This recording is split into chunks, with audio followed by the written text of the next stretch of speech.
Hi, welcome to this week's episode of Funny Things That Happen to Real Estate Agents.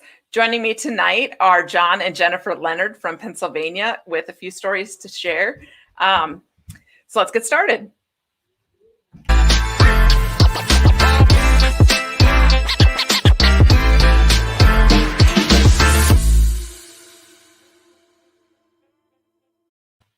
Okay, before I bring them on, I'm going to play just a little snippet of some of their marketing material. So just a second. Hey everybody, it's Jennifer Leonard with the John and Jen Leonard team of Long and Foster, and I am here today with our phenomenal new listing, and this one will not last. Hello? Oh, I just love this one. Is awesome. I'm ready to make an offer. Go over asking. Over asking. Let's go right up the contract. And here they are. Hi, Hello. Sam. I'm still just, for one, I'm amazed at the igloo that you built. Well, We didn't build it. Oh, you did? Our sons built the igloo, Oh. and do your kids do Snapchat? Yes. Okay, so I got that Snapchatted, and I was like, "Wow, this is so cool! We got to go see the igloo." And they're my adult children. They don't live here. They live close, but not here. Yeah. And our Inspiration. brains were like, "We gotta list this thing." I mean, it's a tight market. So it was originally built for a child, but John somehow fit in there. Oh my gosh! Sucked it all in.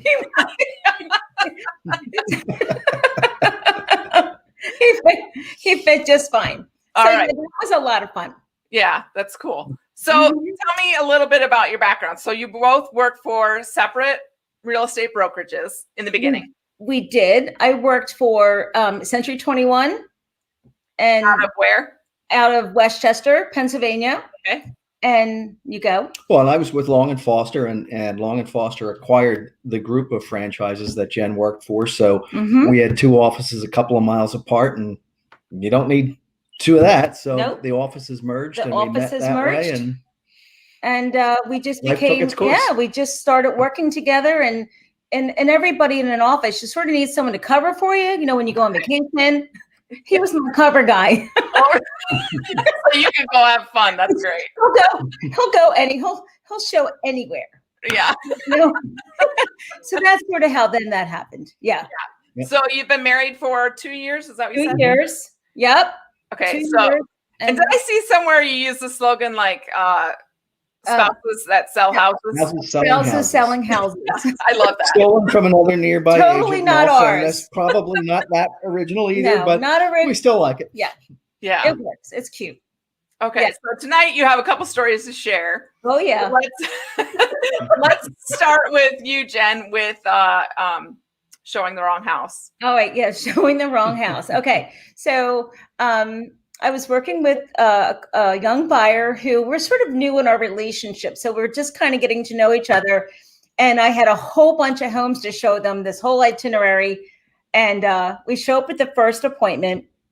And my buyer actually comes over to me and she goes, "Jen, I just have to apologize in advance because my father is coming and he is beyond obnoxious, rude, loud, and I'm just so sorry. Try to, not have him come with us."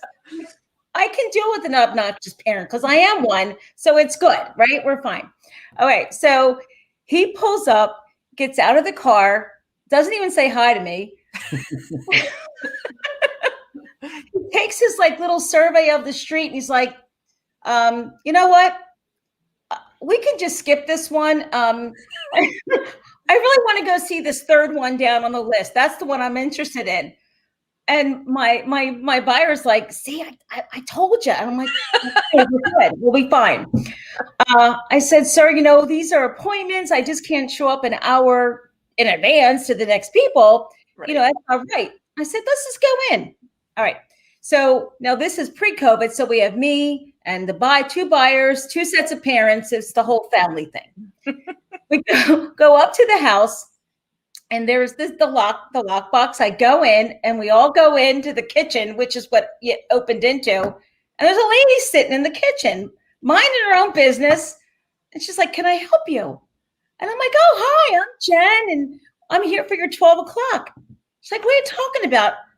I'm not selling my house. Like, what do you mean you're not? My phone says noon.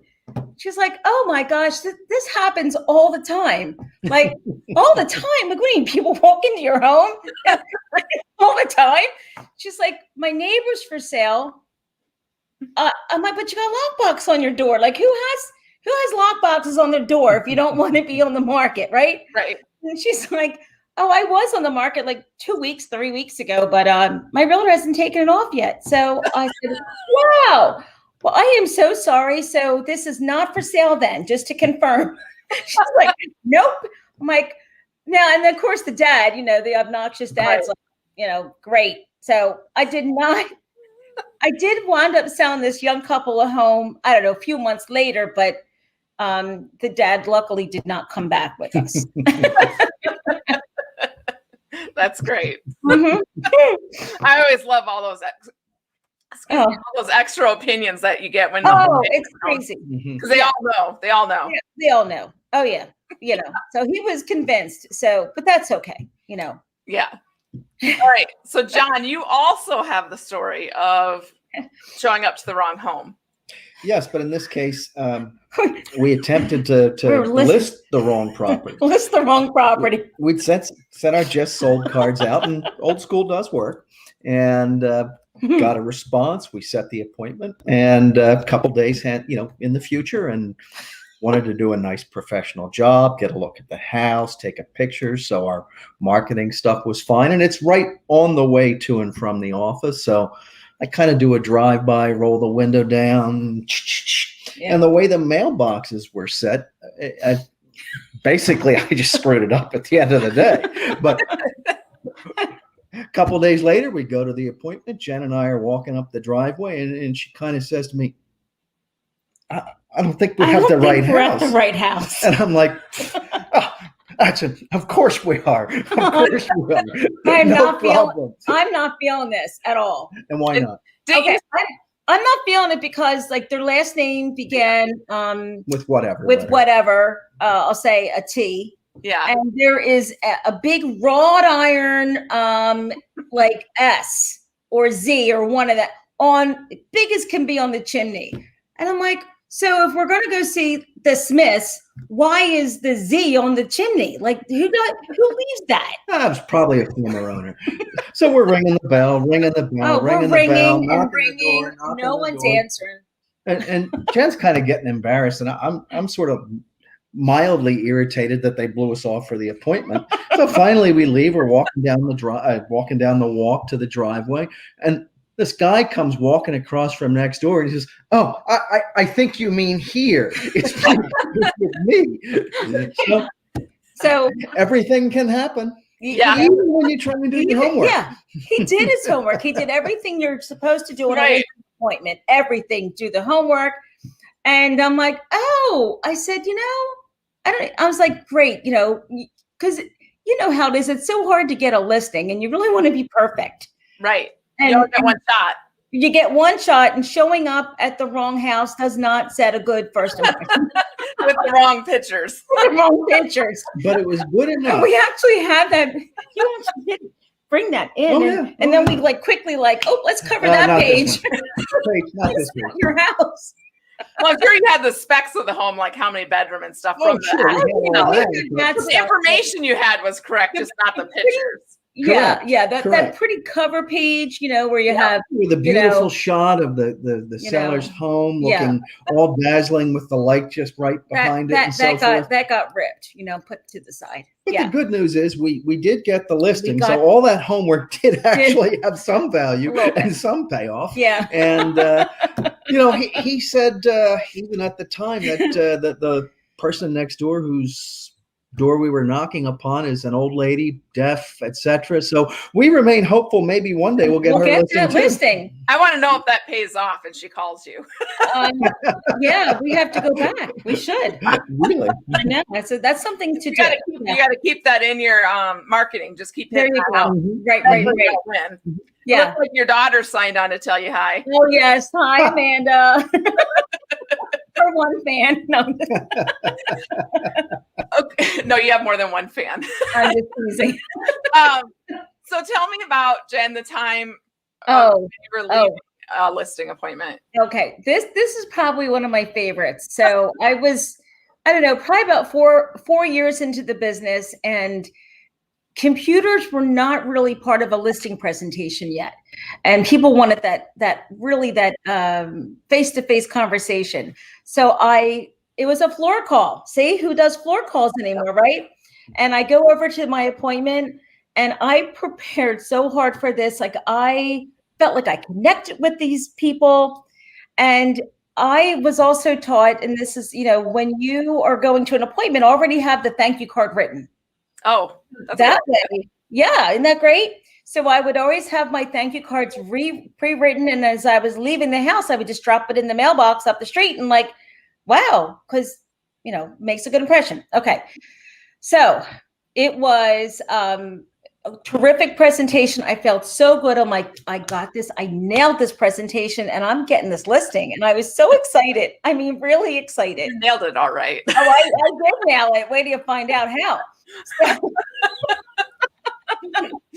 So I'm leaving the home, and it was a February evening, such like tonight, where we had snow on the ground, but the temperatures were rising a little. So all that mist is just coming off the snow, and you can't see a darn thing.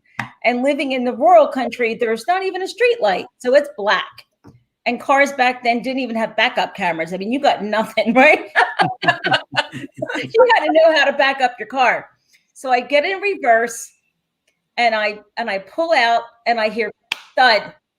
I'm like, oh dear God, please let that be the ornamental rock in the front yard. Or please let that be the basketball court. Just anything but what I think it is. So I get out of my car. Sure enough, I hit the seller's car. Banged in the side panel of the car. Pretty obvious. Like, it wasn't like, oh, I'm sorry. It's like, man, this is going to cost me some money. There went that commission that I didn't even get yet.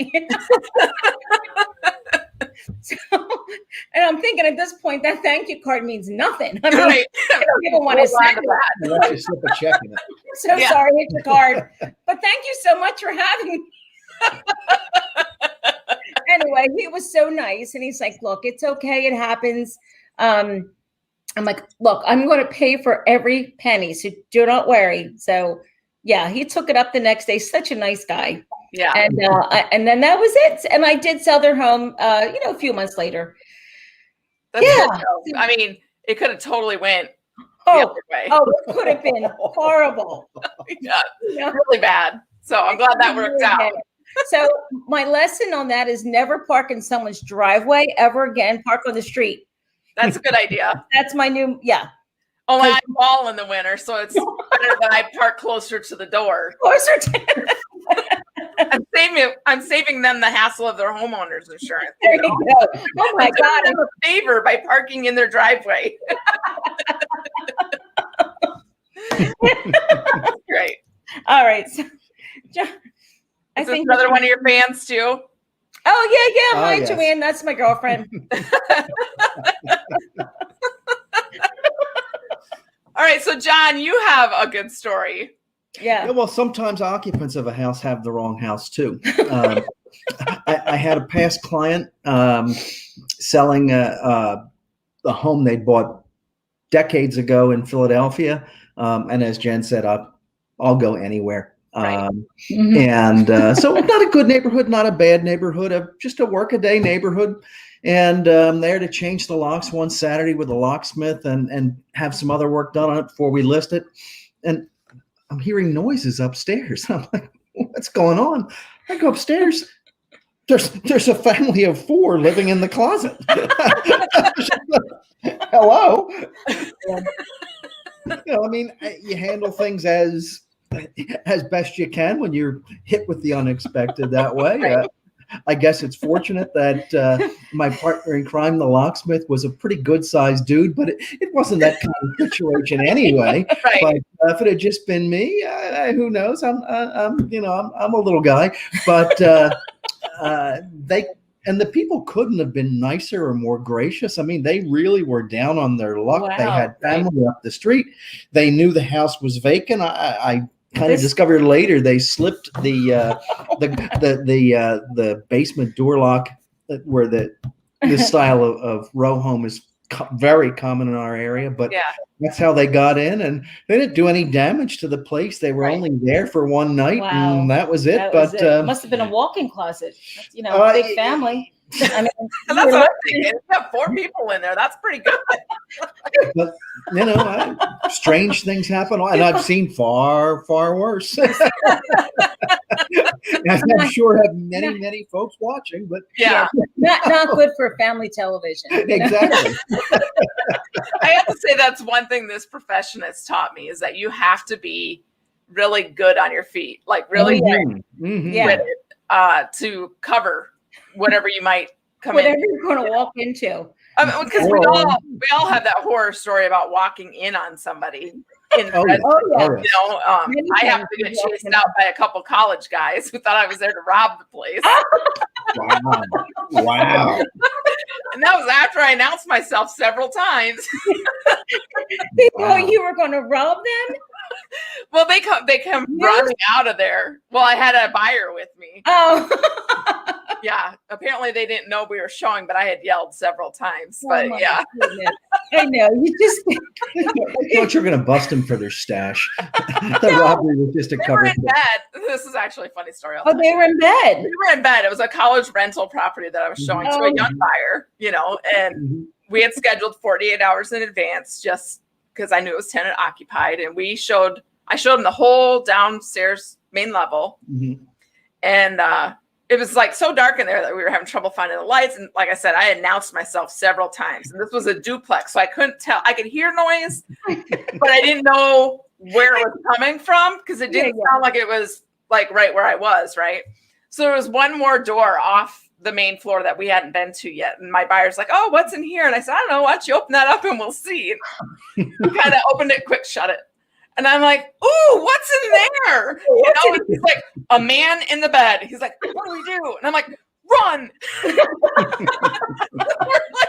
running out of the house. And of course, this was an old style lockbox on there that I could not get shut for the life of me. It took me I'm not even kidding. It was like 3 to 5 minutes of me trying to get the key to stay in there. Yeah. And so we were just crossing the street to get into our cars, and 3 guys come running out the door like, "Hey, what do you think you're doing?" I'm like, "I thought I was showing the house." I'm just showing. I'm just a little realtor. And then he's like, "Oh, sorry, they didn't tell us you were coming." I'm like, "That's all right. I'll reschedule." Nope, no worries. Yeah, and I just asked my buyer, I'm like, "Did you see enough of that one?" He goes, "I saw enough." I'm like, "Okay, good. We're good. I don't want to go back. No, go back. Yeah. If we had, I don't know, a quarter for everybody that says, "Oh, it must be so much fun showing homes. I would love to be a realtor to show homes." A rental then. But a lot of this is fun. No, it is. It really is. I mean, there's a story we don't have time for. I wish I'd thought of, but it was a grow house, literally. But family TV, remember? I understand. Okay. It was a grow house. The tenants, they'd moved on, and the long and short of it is, we're in there, and their eviction notice, because they had not filled the oil as the lease demanded, was the cause of their eviction. And it was just like, I hope these people are chemically neutered, because if you're that stupid, you have more than 70 pots full, growing 70 3-gallon pails with dope plants in it that you're growing in this house, and you're evicted because you didn't pay a $300 oil bill. You're just you shouldn't be in business. Yeah. So did you give those to the buyer for a closing gift? I got him a nice hand carved. Get one, and you get one.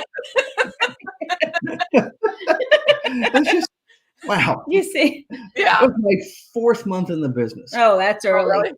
I would have cried. I really It would. was hysterical. Oh, I'm sure you, but you know me. I would have died I laughing. don't like I don't like anything like that I'm not supposed to be seeing. But I mean, we had the Stadies there, we had a local justice of the peace. A lot. I mean, it was, and I only was going there in the first place to let the locksmith in as a favor to my broker. Oh my God. And I didn't want to get involved in all this. Wow. That's great. Oh, All right, well, we're gonna have to wrap it up now. Yep. So I'm gonna pop you guys out, but thank you so Okey-doke. much for joining. It was such a pleasure. Nice. Okay, that's it for this week. Weren't they great? I enjoyed it. They have a ton of stories. I'm sure they have a ton more because being in the business gives you tons to talk about for years, right? So if you're a realtor and you have a funny story that you would like to share, please send an email to funnythingsre@gmail.com. And we'll see you again next week at 7 p.m. on Wednesday. Talk to you soon.